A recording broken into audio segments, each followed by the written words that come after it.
केंद्रातील भाजपचं जे मोदी सरकार आहे ते हटवणं या उद्देशासाठी निश्चितपणे ही इंडिया आघाडी बनलेली आहे. पुण्यामध्ये पुणे महानगरपालिकेत जर निवडणूक झाली तर त्यामध्ये आम आदमी पक्षाचा काय रोल असेल? स्वतः कोर्टाने एकदा म्हटलं, सुप्रीम कोर्टाने, किंवा याच्यामध्ये काहीच पुरावे नाही आहेत. जर पुरावे पुढे आले नाही तर आम्ही काहीच करू शकणार नाही. हे अपयश कोणाचं आहे?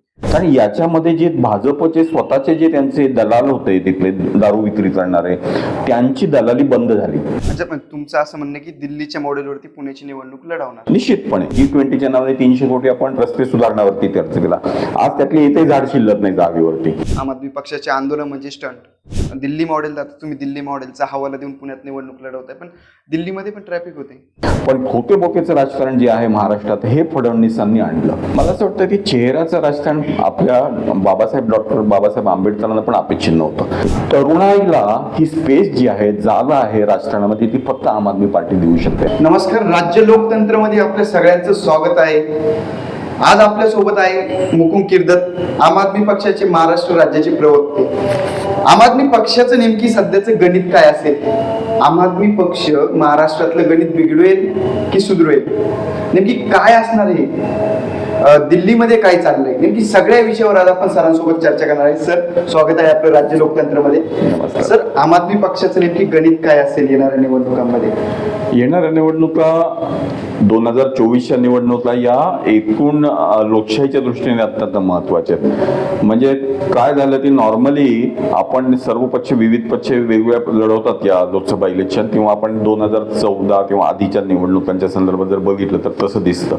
परंतु गेल्या 10 वर्षांमधला जर एकूण परिस्थिती बघितली भारताची, तर त्याच्यामध्ये असं की संविधानिक जी स्ट्रक्चर्स आहेत, म्हणजे न्यायव्यवस्था असेल, ईडी सारख्या तपासणी यंत्रणा असतील, संसद असेल, या सगळ्यामध्ये कुठेतरी एका अर्थाने हुकुमशाहीची लक्षणं त्याच्यामध्ये दिसत आहेत. म्हणजे मोदी जे पंतप्रधान आहेत त्यांची एकूण जी पद्धत आहे त्याच्यामध्ये विरोधकांचा आवाज दाबण्यापासून ते बऱ्याचशा संविधानिक लोकांच्या ज्या मागण्या, संविधानिक मागण्या आहेत, त्याला कुठेतरी एका अर्थाने धक्का पोहोचतोय. आणि यामुळे भाजपचं सरकार हटवणं हा 2024चा मुख्य उद्देश आहे. सर, तुम्ही आत्ताच उल्लेख केला की लोकशाहीच्या दृष्टिकोनातून ह्या निवडणुका ज्या आहेत त्या महत्वाच्या असणार आहे. तर हे जे 28 पक्ष एकत्र आले होते, त्यातले काही पक्ष जर वगळले आपण, तर ही सगळे पक्ष लोकशाही वाचवण्यासाठी एकत्र आले. एका अर्थाने अगदी त्याची भूमिका सर्वांचीच बहुतेक स्पष्ट आहे. ती केंद्रातील भाजपचं जे मोदी सरकार आहे ते हटवणं या उद्देशासाठी निश्चितपणे ही इंडिया आघाडी बनलेली आहे. त्याचा महत्वाचा उद्देश तो आहे. आता याच्याशिवाय याच्यामध्ये समान कार्यक्रमाची हे होईल काय, याच्यावरती आपल्याला पुढे जायचंय, निवडणूक स्ट्रॅटेजी ठरेल, हे सगळ्या गोष्टी त्याच्यात ओघाने आल्या. आम आदमी पक्षाने तर पंजाबमध्ये शड्डू ठोकलाय, आम्ही म्हणजे स्वतंत्र आम्ही इथे लोकसभा निवडणूक लढवणार. स्थानिक पातळीवरती वेगवेगळ्या मागण्या येतातच आहेत. जसं पश्चिम बंगाल असेल, महाराष्ट्र असेल, इथे गुजरातमध्ये असू शकतं किंवा गोव्यामध्ये, प्रत्येक तिथल्या स्थानिक ज्या पक्ष आणि संघटना आहेत तर त्यांची अपेक्षा निश्चितपणे अशी असते की त्यांनी स्वतंत्रपणे लढवता यावे. त्याच्यासाठी बहुतेक ठिकाणी पक्ष जे आहेत ते संघटना वाढीच्या दृष्टीने आपापले मागणी रेटून धरतात. आता याचा निर्णय मात्र इंडिया याच्यामध्ये होईल, अलाइनमेंटमध्ये होईल, तर त्यामुळे तो निर्णय तिथे पुढे होईल. सर, आता आपण दिल्लीच्या राजकारणाकडून आता आपण पुण्याकडे येऊया, महाराष्ट्राकडे येऊया. नेमकी महाराष्ट्रात काय ध्येय धोरणे असणार आहे आम आदमी पक्षाचे, आणि ही सुरुवात आपण पुण्यापासून करूया. पुण्यामध्ये पुणे महानगरपालिकेत जर निवडणूक झाली तर त्यामध्ये आम आदमी पक्षाचा काय रोल असेल? आपण पुणे महानगरपालिका जवळजवळ 2 वर्षापासून ही चर्चा करतोय की पुणे महानगरपालिकेची निवडणूक होईल. परंतु प्रत्यक्षात आपल्याला काय दिसतंय तर 2 वर्षामध्ये प्रशासनाच्या हातात सर्व कारभार गेलेला आहे. आता प्रशासनाच्या हातात कारभार गेल्यानंतर सामान्यपणे अशी अपेक्षा होते की बऱ्याचदा सर्वसामान्य माणूस जो म्हणतो, मध्यमवर्गीय माणूस म्हणतो, ती नगरसेवक भ्रष्टाचार करतात, ऐकत नाहीत, आरेरावी करतात. पण तो प्रशासन काहीतरी चांगलं काम करेल अशी अपेक्षा होती. परंतु प्रत्यक्षात असं दिसतंय की प्रशासन याच्यापेक्षा जास्त आरेरावी करते, स्वतःच निर्णय जे पुढे रेटून नेते. आणि या पद्धतीचे काम करण्याची जी आत्ताची जी सगळ्या प्रशासकांची भूमिका आहे, त्यामुळे हा प्रश्न नव्याने निर्माण झाला की ही लोकशाही कशी टिकवायची. म्हणजे आज सामान्य माणसाचा पुणे शहरामध्ये नगरसेवकाच्या मार्फत एक आवाज उठवला जात होता कॉर्पोरेशनमध्ये, महानगरपालिकांमध्ये किंवा पुणे पिंपरी चिंचवडच्या महानगरपालिकांमध्ये सुद्धा. परंतु या आवाजाला कुठेतरी आता खिळी बसलेली आहे आणि नगरसेवक याच्यामध्ये आता ते माजी नगरसेवक आहेत, ते स्वतः आवाज उठवू शकत नाही. जनता थेटपणे वेगवेगळ्या पद्धतीने कॉर्पोरेशनमध्ये जाते, परंतु तिथे त्यांचं अडवणुकीचं धोरण आहे किंवा तिथले जे अधिकारी आहेत ते सामान्य जनतेला सहजासहजी भेटीसाठी उपलब्ध नसतात. ही सगळी अडचण या निमित्ताने निर्माण झाली. याशिवाय जे असे अनेक निर्णय घेतले जात आहेत, जे लादले जात आहेत, उदाहरणार्थ नदीच्या सुशोभीकरणाचा विषय असेल किंवा वृक्षतोडीचा प्रश्न असेल, हे किंवा मेट्रोच्या संदर्भातले अनेक असे प्रश्न निर्माण झालेले, ती त्याने रहदारीची वाहतूक कोंडी झाली आहे. या सगळ्या प्रश्नांवरती उत्तर काढताना प्रशासन दिसत नाही आणि यामुळे पुण्यातला सुद्धा सर्वात महत्वाचा प्रश्न काय झाला तर वाहतूक कोंडी आज सर्वांना वाटते. म्हणजे 2-2 तास लोकांचे येण्या जाण्यामध्ये जायला लागले. याच्याशिवाय अनेक प्रश्न आहे. आता वाहतूक कोंडीच्या प्रश्नावरती एक तर सार्वजनिक व्यवस्था आपण मागेपासून म्हणतो ती चांगली करायला पाहिजे.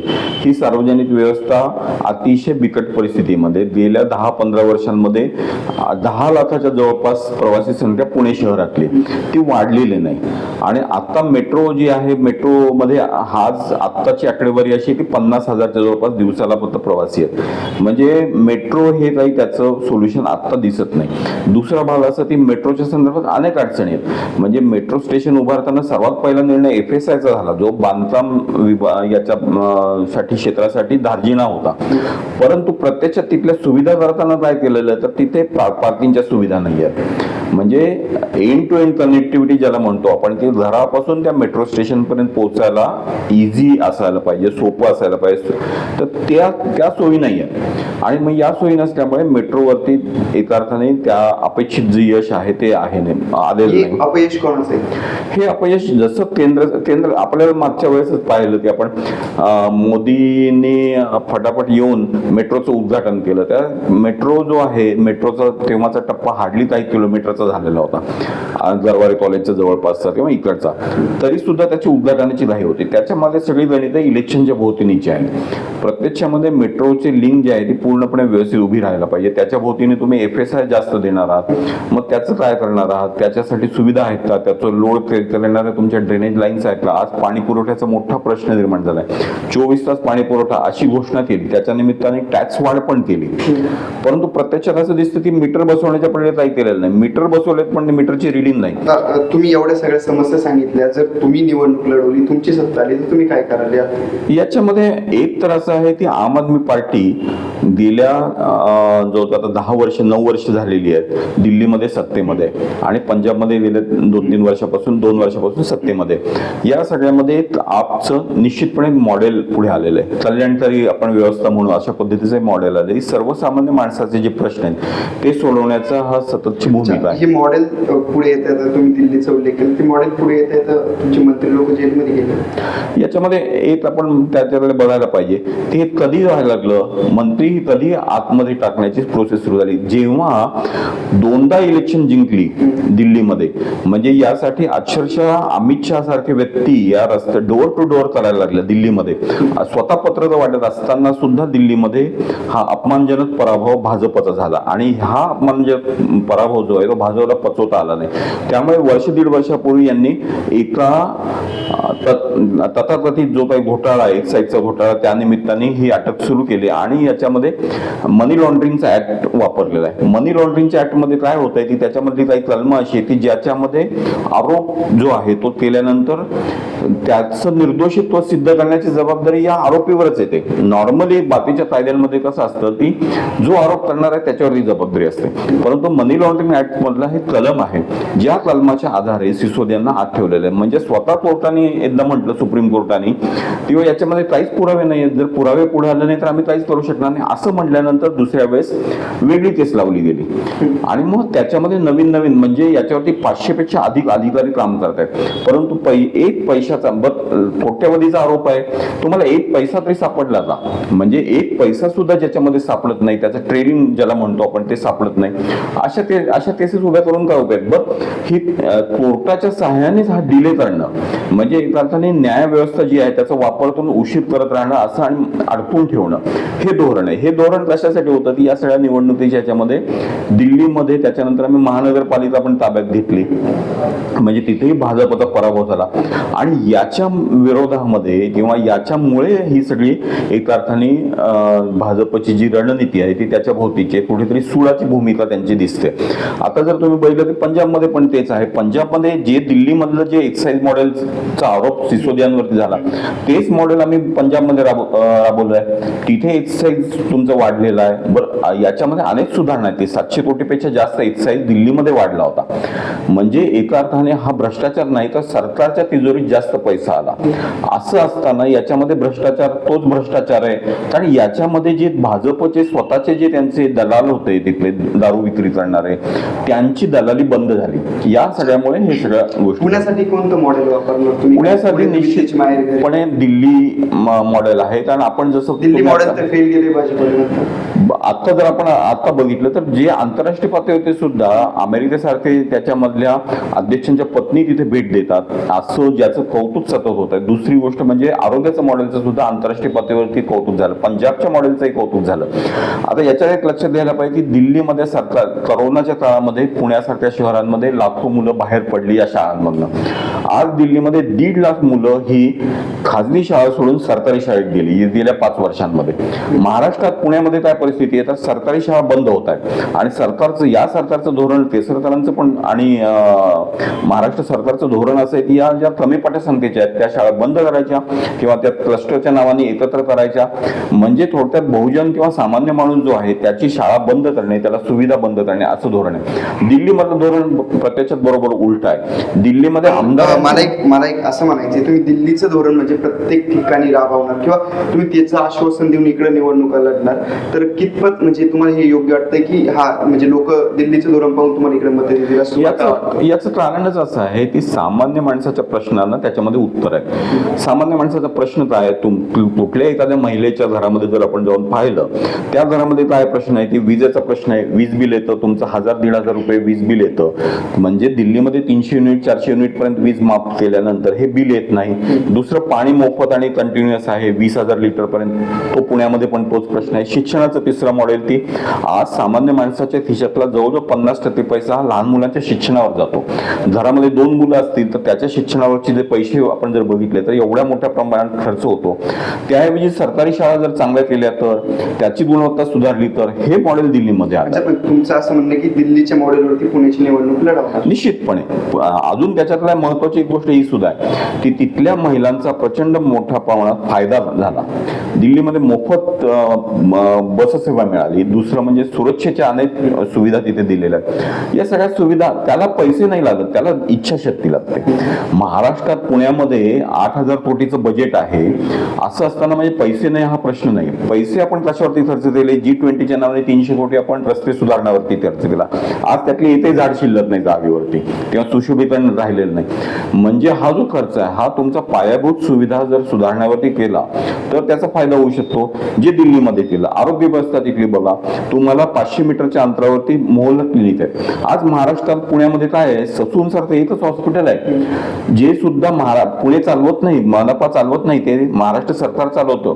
याच्यावरती सगळं ओझं आहे. साध्या महिलांच्या प्रसूतीच्या जर अडचणी आल्या, सिझरियनचा प्रश्न आला तर कुठल्या हॉस्पिटलला आहे? दळवीसारखी इतर हॉस्पिटल तर त्यांनी PPP मॉडेलवरती देण्याचं धोरण राबवलं आहे. म्हणजे तुम्हाला जे असलेल्या वैद्यकीय सेवा त्या सुद्धा एका अर्थाने कंत्राटी पद्धतीने दुसऱ्या मार्फत करून घेण्याचं धोरण आहे. त्यामुळे येणाऱ्या भविष्य काळामध्ये जर याच पद्धतीचं भाजप सरकार राहिलं आणि ज्याला आपण ट्रिपल इंजिन डबल इंजिन म्हणतोय ते जास्त अडचणीचं आहे. आणि सामान्य माणसाची गरज आहे ती भागवणारं एकमेव असं आहे ते आम आदमी पार्टीचं मॉडेल आहे. अच्छा, पुण्यामध्ये आम आदमी पक्ष वारंवार आंदोलनं करत असतं, म्हणजे सगळं त्यातून साध्य काय होते? स्टंटबाजी नाही वाटत का तुम्हाला? आम आदमी पक्षाचे आंदोलन म्हणजे स्टंट? आता कालचं उदाहरण मी सांगतो तुम्हाला. ती गेल्या 2 वर्षामध्ये सरकारी शाळांमधल्या मुलींना साधे सॅनिटरी नॅपकिन 9वी-10वीच्या मुलींना दिले जातात, ते मिळालेले नाही. याच्यावरती आवाज उठवणारा कोणी? तर आम आदमी पार्टीच्या कार्यकर्त्यांनी. आम आदमी पार्टीच्या महिला कार्यकर्त्यांनी आयुक्तांना हे दीप दिल्या. म्हटले की तुम्हाला जर 8,000 कोटीचं बजेट आहे पण तो महिलांसाठी तुम्हाला साधं सॅनिटरी नॅपकिन पुरवता येत नाही. त्यांना ते दीप दिलं, त्यांच्या गाडीवर चिटकवलं. यांनी काय केलं की या महिलांवरती गुन्हे दाखल केले. आता प्रश्न असा आहे की हा हा जनतेचे प्रश्न आहेत ना. या जनतेच्या प्रश्नाला आज लोकप्रतिनिधी नसताना त्यांचा आवाज उठवणे ही पक्षातल्या कार्यकर्त्यांची जबाबदारीच आहे आणि ती आम्ही जबाबदारी मानतो. शाळांचे प्रश्न आहेत, आरटीचे शिक्षणाच्या संदर्भातले प्रश्न आहेत. या सगळ्या प्रश्नांना उत्तर कोण काढणार? तर जिथे भाजपचे जे आत्ताचे जे नगरसेवक आहेत, इतर पक्षांचे नगरसेवक, ते एका अर्थाने ते त्यांच्या भोवतीने आता नगरसेवक किंवा त्यांच्या हातामध्ये टक्केवारी फारशी मिळत नसल्यामुळे या सगळ्या कंत्राटीमध्ये ते सगळे इनॅक्टिव्ह झालेले आहेत, काही काम करत नाहीत. म्हणजे येणाऱ्या काळात पुण्यातील लोक या सगळ्या पक्षाच्या नगरसेवकांना धडा शिकवतील असं मला वाटतं. निश्चितपणे आता तुम्हाला मी उदाहरण सांगतो. या युनिव्हर्सिटी सर्कलच्या 4था मधला जो पूल पाडला गेला, करोनाच्या काळामध्ये पाडला गेला, आज त्याच्यासाठी 3-4 वर्ष होत आली, त्याला त्या पुलाचं बांधकाम अजून चालू नाही. पुणे पण तिथले नगरसेवक जे आहेत आणि आमदार आहेत, सिद्धार्थ शिरोळ ते असतील किंवा अजितदादा असतील, तिथे पाहणी करून येतात. प्रत्यक्षामध्ये हा तोंडीचा प्रश्न सुटत नाही. पूल बांधणं तर अजून लांब आहे, परंतु आश्वासनं काय दिली जात आहेत की येत्या काही महिन्यात आमचं होऊन जाईल, कारण काय निवडणूक आहे म्हणून. प्रत्यक्षामध्ये अजून वर्षभर तरी ते प्रश्न सुटत नाही. ट्रॅफिक तर दिल्लीमध्ये पण होते. मग दिल्ली मॉडेल, तुम्ही दिल्ली मॉडेलचा हवाला देऊन पुण्यात निवडणूक लढवताय, पण दिल्लीमध्ये पण ट्रॅफिक होते. आता जर आपण 2 महिन्यापूर्वी जर एक बातमी आली होती, त्या बातमीचा जर हवाला घेतला त्यानुसार पाहिलं 4 ते 5 तास लोकांना एकाच जागेवर स्तब्ध उभं राहावं लागलं. याच्यामध्ये दिल्लीमधली एक परिस्थिती थोडीशी वेगळी आहे. तिथे जो थंडीच्या दिवसांमध्ये जो धुकं पसरतं आणि त्याचबरोबर जो धुरामुळे ऍडिशनल पोल्युशन जे तिथलं होतं, ती एक परिस्थिती पूर्वीपासून आहे. त्या परिस्थितीवरती मार्ग काढण्याचे वेगवेगळे प्रयत्न चाललेले आहेत. स्वतः दिल्लीमध्ये धूर तयार होतो का? तर नाही होतो. पंजाब किंवा हरियाणा, इतर राज्यांमधून जो येणारा धूर आहे, तुमची सरकारी पहिली काँग्रेसची होती त्यावेळेस आम आदमी पक्षाचे म्हणजे तुमचेच नेते केजरीवाल ते त्यांच्यावर थोपायचे की यांच्यामुळे असं प्रदूषण वाढतंय दिल्लीचं, पण आता दोन्ही राज्यात तुमची सरकार आहे. आज पंजाबमध्ये आहे आणि त्याच्यावरती बऱ्यापैकी जर तुम्ही मागची आकडेवारी आणि यावर्षीची आकडेवारी जर बघितली तर जवळजवळ 40 ते 50% फरक पडलाय. म्हणजे यश आलेलं आहे पंजाबला ते धूर कमी करणे. हरियाणाच्या याच्यामध्ये ते त्या पद्धतीने त्यांचा या सगळ्या याच्यामध्ये सहभाग नाही आहे. त्यामुळे एका अर्थाने ते ओझं येत आहे, पण ते काही आम्हाला इतर राज्यांमध्ये काही भिक्त बांधता येऊ शकत नाही. त्यामुळे ही अडचण आहे. आता त्यावरती उपाय काढण्याचे दिल्लीचे अनेक प्रयत्न चालू आहेत. त्याच्यामध्ये वेगवेगळ्या तज्ज्ञांचा हा तज्ञतेचा प्रश्न आहे. ऍक्च्युली याच्यामध्ये काय आहे की बऱ्याचदा या पद्धतीने पोल्युशन कसे कमी करावं, त्याच्यावरती स्प्रे मारावेत का, असे वेगवेगळे प्रयोग किंवा हिरवळ वाढवणे किंवा झाडांचं एकूण कव्हरेज वाढवणं, हे सगळे विविध प्रयोग आहेत. ते असे एका फटक्यातले नाही आहेत. अच्छा सर, आता आपण पुण्याकडे होतो तर पुण्याकडून महाराष्ट्राच्या राजकारणाकडे सध्याच्या राजकीय जे पक्ष आहे किंवा जे धोरण आहे किंवा ज्या घटना घडतात त्यावर आम्ही सतत पाहतो तुम्ही खूप टीका करत असतो. अगदीच आहे की मागच्या विधानसभेच्या निवडणुकीत 2019च्या निवडणुकीमध्ये कोण कोणाबरोबर होतं? भाजप आणि शिवसेना एकत्र होते, म्हणजे हे 2 पक्ष एकत्र, बरोबर आहे. आता सत्ता कोणी केली? भाजप गेला एक दिवस रात्रीतनं पहाटेला अजितदादांबरोबर, म्हणजे ते त्यांचे विरोधक होते, त्यांच्याबरोबर यांनी शिवसेनेला बाजूला केलं. बरं, त्यांच्याबरोबर काही दिवस सत्ता केल्यानंतर दुसऱ्या वेळेस कोण आलं? हे शिवसेना, काँग्रेस आणि राष्ट्रवादी, म्हणजे ही अजून एक वेगळी युती झाली. बरं, याच्यानंतर याच्यात नाही पुन्हा आधी पहिला शिंदे गट बाहेर पडला, त्याच्यानंतर अजितदादा गट पण, म्हणजे कोण कोणाविरुद्ध लढलं? म्हणजे खरं तर गेल्या या 5 वर्षांमध्ये सर्व प्रस्थापित पक्ष या सर्वांनी सत्ता उपभोगली. आणि सत्ता उपभोगली तर जनतेने मत दिल्यानंतर जनतेने मत कोणाला दिलं होतं? युतीला. बरोबर, ते सत्तेत राहिले का? तर ते सत्तेत आलेच नाहीत. म्हणजे जनतेने एकदा मत दिल्यानंतर आमदार असे वागताय की आम्ही आमच्या मर्जीने काही एकमेकांची युती करू. याचं कारण आहे की खोटे आणि बोक्यांचं जे राजकारण आहे महाराष्ट्रात प्रस्थापित झालंय, जे पूर्वी नव्हतं. आयाराम गयाराम म्हणून राजकारणामध्ये म्हटलं जायचं, पण खोटे बोकेचं राजकारण जे आहे महाराष्ट्रात हे फडणवीसांनी आणलं. आणि यामुळे आज जनतेचा जो राग आहे या सरकारवरती तो यामुळे आहे. तुम्ही आता सांगितलं की म्हणजे सगळेच पक्षांनी सत्ता भोगली, पण आता तुम्ही त्यांच्यावरती टीका करता, पण तुम्ही सध्या त्या पक्षांसोबत आहे. राष्ट्रवादी, शरद पवार गट असेल किंवा काँग्रेस असेल. आता पुण्याचंच उदाहरण तुम्ही म्हणजे पुन्हा पुण्याकडे पुण्यामध्ये बरेचसे आंदोलन आपण एकत्र केलेली नाही या पक्षांसोबत. पुण्यामध्ये आमचं इंडिया आघाडीचं जे ईडीच्या विरोधातलं आंदोलन आहे ते इंडिया आघाडीतर्फे करण्यात आलं. याचं कारण की देशभर हा ईडीचा जो गैरवापर आहे, म्हणजे 2014 2014 पासून ईडीचा गैरवापर जे म्हणजे तुम्ही बोलता बाकीचे पक्ष बोलतात काहीतरी निघत असं म्हणून त्यांच्या काही कारवाई होते. असं आपण तेच म्हणतोय की 124 जर ईडीच्या कारवाया झाल्यात तर त्याच्यामध्ये 95% कारवाया विरोधी पक्षांवरती, पण त्याच्यामध्ये रिझल्ट काहीच नाही आहे ना. याच्यामध्ये काय आहे की कोर्टाचं तारीख पे तारीख जो आहे प्रकार, त्याच्यामध्ये लोकांना अडकून ठेवायचं हे धोरण आहे याच्यामध्ये. भाजपचं जर खरोखर असं असतं तर त्यांनी 70,000चा आरोप आदल्या दिवशी करणार मोदी अजितदादा पवारांवरती आणि 4 दिवसांनी त्यांना उपमुख्यमंत्री करणार, हे भाजपचं धोरण आहे.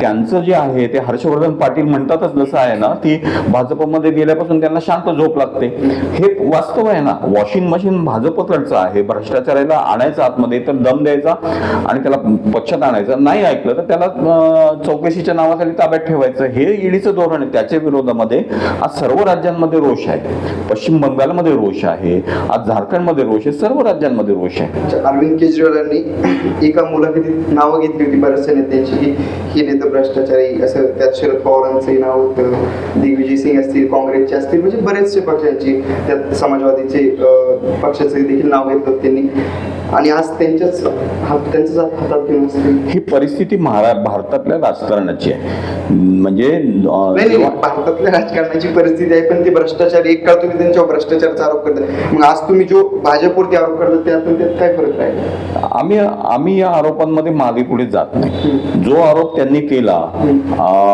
क्रिकेटच्या याच्या स्टेडियमच्या संदर्भातला असेल किंवा इतर जे आरोप झाले, या आरोपांपासून आम आदमी पार्टीने मागे फिरलेलं नाही. प्रश्न असा आहे की येते तळी 30 40 केसेस या रोजच्या अरविंद केजरीवालांना कोर्टात जायला लागत होत्या, आणि त्या काळामध्ये जेव्हा त्यांनी सत्तेवरती ते मुख्यमंत्री म्हणून काम करतात तेव्हा कोर्टाचा सुद्धा विषय असा होतो की रोजच त्याच विषयावर तपास यंत्रणा आपल्या हातात नाही. दिल्लीमध्ये आज तपास यंत्रणा आम आदमी पार्टीच्या हातात नाही आहे. त्यामुळे सर्वसामान्यांचे प्रश्न सोडवायचे असेल तर त्याच्याकडे त्यांचं काम आहे मुख्यमंत्री म्हणून, त्यामुळे ते काम करतायत.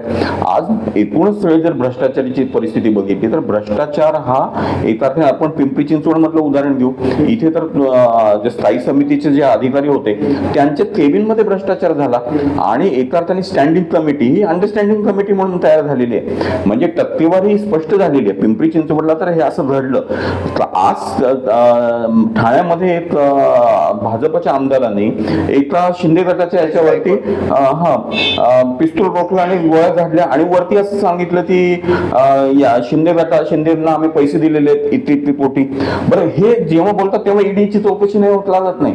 म्हणजे स्वतः जर व्हिडिओवरती ऑन रेकॉर्ड म्हणत असतील की अशा पद्धतीने पैशाचा व्यवहार झाला तर हे कोण करणार? म्हणजे ईडी आणि सीबीआय हे यांचे जर बटीत बनलेले असतील तर त्याचा वापरच होणार नाही, आणि म्हणून त्या भ्रष्टाचाराविरुद्ध बोलायलाच लागेल. या भ्रष्टाचाराची तपास यंत्रणा आहे ती तटस्थ असायला पाहिजे, ती नसेल तर याच्यात अडचणी येत आहेत. म्हणजे आता आपण इंडिया 28 पक्ष एकत्र आहेत, त्यातून पक्ष काही वगळत आहे. आता येणाऱ्या लोकसभा निवडणुकीपर्यंत सगळ्या पक्ष स्वातंत्र्य निवडणूक लढवतील असं मला वाटतं. नाही, आम्ही याच्यामध्ये आशावादी आहोत, कारण जे उद्देश आहे त्या पद्धतीने इंडिया आघाडी स्टेट्समध्ये जाते आहे. त्यांची वाटण्यांविषयी चर्चा चालू आहे, त्याचवेळी समान कार्यक्रमांविषयी चर्चा चालू आहे. त्यामुळे आम्हाला आशा आहे की काँग्रेसही याच्यामध्ये एका अर्थाने भूमिका घेऊन त्या पद्धतीने हे इंडिया अलायन्स टिकवून धरेल. अरविंद केजरीवालांना कुठे बघता तुम्ही लोकसभेचे इलेक्शन? अरविंद केजरीवाल हा भविष्यातला निश्चितपणे चेहरा आहे, आणि त्यामुळे अरविंद केजरीवालांचं जे मॉडेल आहे ते गुजरातचं मॉडेल ज्या पद्धतीने आलं आणि त्याच्या सहाय्याने मोदींनी सत्ता काबीज केली, परंतु या गुजरातचा मॉडेल स्वतः मोदी त्याचा उल्लेख करत नाही. त्यामुळे अरविंद केजरीवाल हा देशासाठीचा महत्वाचा चेहरा आहे, आणि म्हणजे आता आम्ही एका अर्थाने राष्ट्रीय पक्ष म्हणून मान्यता पण मिळवलेली, आणि 2 राज्यामध्ये आमचे मुख्यमंत्री आहेत. त्यामुळे हा भविष्यातला निश्चितपणे आशा. या इंडिया अलायन्स मध्ये जवळपास 5-6 चेहरे, आणखी लोकांमध्ये पण संभ्रम निर्माण झाला, चेहरा कोण आहे यांचा? इकडे तर भाजपला म्हणता मोदी तर फिक्स आहे, पण इंडिया अलायन्सचा चेहरा कोण आहे? मला असं वाटतं की चेहऱ्याचं राजकारण आपल्या डॉक्टर बाबासाहेब आंबेडकरांना पण अपेक्षित नव्हतं. संविधानामध्ये आपण ते नेता निवडून देत नाही. अमेरिका स्टाईलने आपण काही पदाचा उमेदवार निवडून देत नाही. आपण ज्या पक्षांना निवडून देतो त्यातल्या सगळ्या खासदारांनी मिळून हा चेहरा ठरवायचा आहे. आणि भारतामध्ये लोकशाही इतकी चांगली आहे ती आजवर आपण बघितलं ती वेगवेगळे देवगडांपासून ते नरसिंहरावपासून वेगवेगळे अगदी जनता दलाचे पण सुद्धा बघितलं राजकारण, त्या सगळ्यामध्ये पंतप्रधानाचा चेहरा आला आणि त्यांनी कामं केलेली आहेत चांगल्या पद्धतीने. त्यामुळे चेहरा लागतो हे भाजप एकटा मोदींच्या चेहऱ्यावरती चालतो अशी एक त्यांची स्वतःची स्ट्रॅटेजी किंवा एका अर्थाने लोकांमध्ये समज पसरवण्याचं काम आहे. आणि त्याला कोणी चेहरा नाही, त्याला विरोधी अशा पद्धतीची भूमिका घेऊन एका अर्थाने चेहऱ्यावरती व्यक्तिपूजक अशा पद्धतीचं राजकारण करण्याचा त्यांचा प्रयत्न आहे. आमचा प्रयत्न तो नाही. आमच्या व्यासपीठावरती राजकारणामध्ये शिक्षण आरोग्यासाठी मूलभूत प्रश्न उचलले जाणार. आज पूर्वी याची चर्चा नसायची, आता तुम्हाला मोदींना सुद्धा छोट्या शाळेत का होईना डेमो तयार करून प्रचारामध्ये शाळेमध्ये जाऊन बसायला लागलं. हे सगळं आहे. त्यामुळे विरोधी पक्षाचं राजकारण हे व्यक्तिवादी नाही आहे. हॅट्रिक कोण आधी पूर्ण म्हणजे हॅट्रिक कोणाची होईल तुम्हाला वाटतं, भाजपची की आम आदमी पक्षाची दिल्लीमध्ये आणि भाजपची देशामध्ये? आम आदमी पार्टीसाठी तर दिल्लीमधली जनता आजही तुम्ही बघितलं तर 67 एकदा आम्हाला 70 पैकी 67 आमदार आले, दुसऱ्या वेळेस 62 आमदार आले, तिसऱ्यांदा आमचे महानगरपालिका निवडून आली, पंजाबमध्ये आम्हाला मोठ्या प्रमाणात मतदान झालं. त्यामुळे आम आदमी पार्टी वेगाने सर्वात वेगाने वाढणारा पक्ष आहे. गुजरातमध्ये आमचे काही आमदार आलेले आहेत, 5 आमदार, इकडे गोव्यामध्ये 2 आमदार निवडून आलेले. गुजरातमध्ये 40 लाख मतं पडणं, गुजरात ही त्यांचा बालेकिल्ला असताना भाजपचा, याचाच अर्थ असा आहे की लोकांना पर्याय हवा आहे. म्हणजे भाजपचा बालेकिल्ला असलेल्या मोदींच्या गुजरातमध्ये आम आदमी पार्टीला मतं पडतात 13% पर्यंत, तर हे महत्वाचं आहे. हे जनतेचा आम आदमी पार्टी हॅट्रिक करेल, भाजप करेल. आम आदमी पार्टी हा राजकीय प्रवास आहे. आम आदमी पार्टी दिल्लीमध्ये जर आम आदमी पार्टी दिल्लीमध्ये 100% आहे. दिल्लीमध्ये देशामध्ये भाजप करेल, देशामध्ये भाजप करेल अशी आज तरी परिस्थिती नाही. तुम्ही जर बघितलं तर खाली दक्षिणेकडच्या भागामध्ये भाजपला कोणी विचारतही नाही. जे त्यांचं सगळं गणित चाललंय ते बिहारचं जे लालू असतील तेव्हा नितीश कुमार असतील यांच्यामध्ये फूट पाडणं, या पद्धतीची धोरणं सत्तेचं आमिष दाखवून हे सगळं का करतंय? कारण भाजप घाबरलेलंच आहे ना. भाजपला खरंच जर 400+ किंवा असं ते म्हणतात तसं दावा करतात तशी जर परिस्थिती असते तर त्यांना हे असं फोडाफोडीचं राजकारण आज दिल्लीमध्ये. तावडे तर म्हणतात काँग्रेसला आम आदमी पक्ष हा नकोस आहे, कारण की आम आदमी पक्षाचा आणि काँग्रेसचा 36चा आकडा आहे. हे आता विनोद तावडेंना कुणी कानात सांगितलं माहित नाही. त्यांना महाराष्ट्राच्या राजकारणात स्थान उरलेलं नाही. ते शिक्षण मंत्री असताना त्यांचं जे काही कर्तृत्व आहे ते सगळ्या महाराष्ट्राने बघितलंय. त्यांना उचलबांधणी करून तिकडे पाठवलं होतं. तुम्ही इकडे जाऊन फोडाफोडी करा आणि एका अर्थाने खोट्या पोत्याचं राजकारण बिहारमध्ये करा, यासाठी त्यांना पाठवलेलं होतं. त्यामुळे त्यांच्या दिल्लीमधल्या भाजपचे एक नेते ते म्हणतात की केजरीवालांना जर इकडे जर आम्ही म्हणजे आमंत्रित जरी केलं सत्तेसाठी, ते केजरीवाल अशी सत्तेसाठी ते पुढे पण जातील. हे असं जर असतं तर दिल्लीमध्ये आमचे जे आमदार आहेत एक तरी आमदार फुटलाचा. मग इतक्या वर्षांमध्ये आज आत्ता मध्यंतरीच्या काळामध्ये अरविंद केजरीवाल यांना तुरुंगात टाकू आणि दुसरा तुम्हाला कुणीतरी. केजरीवाल का जात नाही ईडीच्या एवढे वेळ संबंध? ईडीच्या संदर्भातले साधे प्रश्न आहेत. ती ईडीच्या संदर्भात त्यांनी त्यांच्यावरती जवळजवळ त्यांच्या घरामध्ये सुद्धा धाडी झाल्या ईडी आणि सीबीआयच्या. आता याच्यानंतर साधा प्रश्न आहे की तुम्ही आम्हाला मुख्यमंत्री म्हणून बोलवता आहात का आम आदमी पार्टीचे अध्यक्ष म्हणून बोलवतात, तुम्हाला काय माहिती पाहिजे, असे साधे प्रश्न त्यांनी विचारले. या प्रश्नांचं उत्तर त्या ईडीला द्यायचं नाही. त्या चौकशीसाठी काल तर दिल्ली पोलीस आणि केजरीवाल म्हणजे यांच्या घरी संघर्ष झाला थोडासा, की ते म्हणते आम्ही नोटीस द्यायला गेलो पण ती नोटीस घ्यायला कोण नव्हतं. तर केजरीवाल म्हणताय की नोटीस आलीच नाही, माझ्याकडे कोणी नोटीस द्यायलाच आलं नाही. नेमकी चाललंय काय? मला असं वाटतं की याच्यामध्ये अगदी सामान्य माणसाला पडणारा अगदी साधा हा प्रश्न आहे. ती मला उद्या कोणीतरी अचानक नोटीस दिली, त्या नोटीस काय अधिकारामध्ये दिली, बरं मी कशाची माहिती घेऊन यायची आहे, मी काय कागदपत्र आणायचे आहेत, मी कुठल्या पदावर आहे म्हणून तुम्ही कुठल्या केसच्या संदर्भात, याची जर काही माहितीच देतली जात नसेल तर त्या न्यायालयीन नोटीस, त्या ईडीच्या नोटीसीला किती अर्थ आहे हे त्या विषयातले तज्ज्ञ वकील जे सल्ला देत आहेत त्याप्रमाणे आम आदमी पार्टी भूमिका घेते. आणि आम आदमी पार्टीची भूमिका स्पष्ट आहे. आम्ही त्यांना प्रत्येक क्षणी कोऑपरेशन केलेलं आहे, त्यांना सहकार्य केलेलं आहे, त्यांच्या घरावरती धाडी पडलेल्या आहेत. त्या इतक्या धाडींमधून इतक्या काही कागदपत्र जमा केलेत, 500 पेक्षा अधिकारी याच्या मागे लावलेले असताना जे त्यांना सापडलं नाही ते प्रश्नोत्तरांमधून काय सापडणार आहे? मनी लॉन्ड्रिंग ऍक्ट मध्ये तुम्हाला पैशाचा व्यवहार कुठेतरी दिसायला लागतो आणि तो कागदपत्रांमध्ये सापडतो. असं जर सापडत नसेल तर हे नुसतं या पद्धतीचे हॅरेसमेंट करणं आणि लोकसभेच्या तोंडावरती आम आदमी पार्टीला बदनाम करण्याचं एक षडयंत्र भाजपचं आहे आणि त्याचा हा प्रयोग आहे. चला सर, आपण आता आपल्या मुलाखतीच्या शेवटच्या टप्प्यात आलेलो. मुकुंद किर्दत येणाऱ्या काळात काय असतील, नगरसेवक, आमदार की खासदार? नाही, मला असं वाटतं की आम आदमी पार्टीचे बहुतेक सर्वच कार्यकर्ते अतिशय चांगले सुशिक्षित आपापले व्यवसाय बाजूला करून या राजकारणात उतरले. तर राजकारणामध्ये एक नवीन पिढी निर्माण करायची.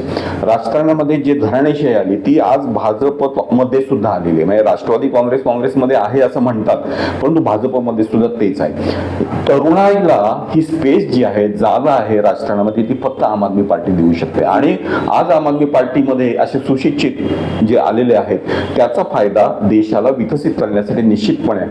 त्यामुळे आमची भूमिका अशी राजकारणामध्ये पेक्षा आम्ही समाजकारण करतो आणि हा समाज बदलायचा, हा विकसित खऱ्या अर्थाने विकसित करायचा हे धोरण आहे. त्या भूमिकेप्रमाणे मला जी काही पक्ष जबाबदारी दिली ती मी पुढे तर करतो. तुमची काय इच्छा आहे? प्रत्येक राजकारण्याची काही ना काही इच्छा असते. प्रत्येक राजकारण्याची इच्छा खरंच आहे ती जनतेचा प्रश्न सोडवणं ही निश्चितपणे असते.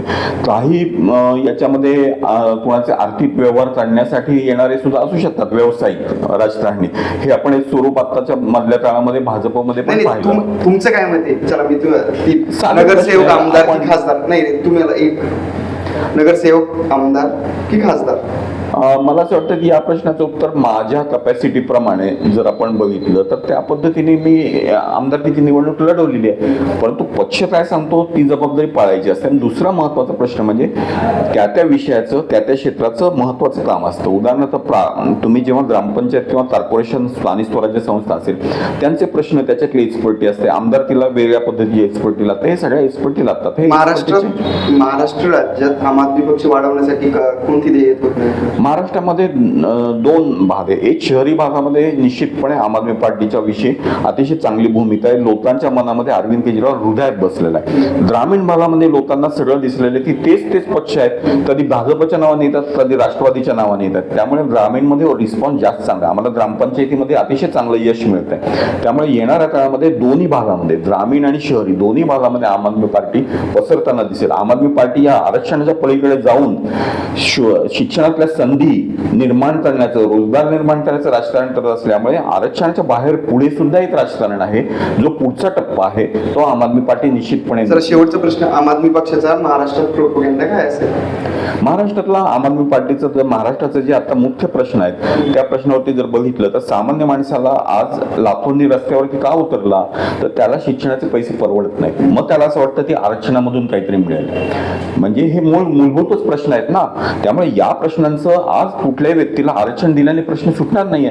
आज त्याचा पुढचा प्रश्न आहे की तुम्हाला तिथे व्यवस्थेमध्ये, रोजगारामध्ये सरकारी नोकऱ्या आहेत का उपलब्ध? तुम्हाला शाळांमध्ये फी भरून जाता येते का? आरक्षण दिलं जात आहे का? विद्यापीठांमधलं आरक्षण बंद करण्याच्या मागे सरकार आहे. असं असताना या सुविधा जर निर्माण नाही केल्या तर त्या आरक्षणाचा उपयोग नाही. त्यामुळे आम आदमी पार्टीचं राजकारण हे सामान्य माणसाचं राजकारण आहे. त्याच्या ज्या अपेक्षा आहेत किंवा त्याचा विकासाचा मार्ग कुठून जातो तर त्याच्या मुलाचं चांगलं शिक्षण झालं तर विकासाचा मार्ग सुधार मिळतो. तो तर गुंडागर्दी करून पैसे कमवू शकत नाही. म्हणजे मुलाचं शिक्षण चांगलं पाहिजे, त्याला रोजगार मिळाला पाहिजे, त्याच्या घरातल्या ज्येष्ठांची आरोग्य सेवा चांगली मिळाली पाहिजे. हे धोरण आहे ना, ही अपेक्षा आहे ना, हेच अपेक्षा पूर्ण करणं आम आदमी पार्टीचं काम आहे. मी एक प्रश्न माझा वाढवतो फक्त शेवटचा. शेतकऱ्यांसाठी आम आदमी पक्ष काय करणार? शेतकऱ्यांसाठी आता जर बघितलं तर या काळामध्ये आपण बघितलं की हवं तेव्हा कांद्याचे भावावरती निर्याती बंद करणे किंवा वेगवेगळ्या आयटमवरती, संत्र्याच्या विषयी सुद्धा प्रश्न तसाच आला. किंवा आता जर तुम्ही पीक विमा जो आहे त्या विमाची अमाऊंट वाढवली. थोडक्यात आहे की विमा कंपन्यांनाच पुन्हा एक अर्थाने नफेखोरी करण्याची संधी देण्याचं धोरण मोदी सरकारचं आहे. त्यामुळे ग्रामीण भागामध्ये एक तर शेतकऱ्यांचा प्रश्न आहे जो आपल्याला आत्महत्या, शेतकऱ्यांच्या सर्वात जास्त आत्महत्या होणारा भाग महाराष्ट्र असा ठरलाय. तर त्यांना योग्य भाव मिळवून देणं, साधं दुधावरती सुद्धा आपण बघितलं दुधावरलं क्रीम खाणारे कोण आहेत तर दूध संघ आहेत. या सर्व प्रश्नांना हात घालायला लागेल. साखर उत्पादक आहेत त्यांना भाव मिळत नाही कारण तिथे त्या एका अर्थाने लिमिटेशन केलेलं आहे त्यांनी साखर कारखान्यांना कुठल्या क्षेत्रामध्ये. मग त्याच्या अर्थाने आर्थिक नाळ्या ताब्यात ठेवणं शेतकऱ्यांचं हे धोरण या मोठ्या सम्राटांचं आहे, साखर सम्राटांचं आहे. त्याला विरोध करणं आणि त्याच्या विरोधात शेतकऱ्याच्या बाजूने बाजूने उभं राहणं, त्याला भाव मिळवून देणं, त्याच्या कष्टाला एक अर्थाने फळ मिळवून देणं हे आम आदमी पार्टीचं ग्रामीण भागातलं काम असणार आहे. धन्यवाद सर. राज्य लोकतंत्राला आपण भेट दिली आणि आपले जे गल्ली ते दिल्लीपर्यंत जे सरांनी सगळे ध्येय धोरणं समजून सांगितले की दिल्लीमध्ये काय आहे, सध्या महाराष्ट्रात काय चाललंय, पुण्यात काय चाललंय आणि दिल्लीचं मॉडेल समोर ठेवून हे पुणे आणि महाराष्ट्रामध्ये नक्कीच तुम्ही निवडणूक लढवून तुम्ही आम्हाला असं देखील सांगितलं. तर सरांची ध्येय धोरणे आपण पाहिलेले. मला असं वाटतं की आपल्याला नक्कीच कळायला असेल की आम आदमी पक्षाचे पुढील ध्येय धोरणे काय असणार आहे देशभरात. पाहत राहा राज्य लोकतंत्र.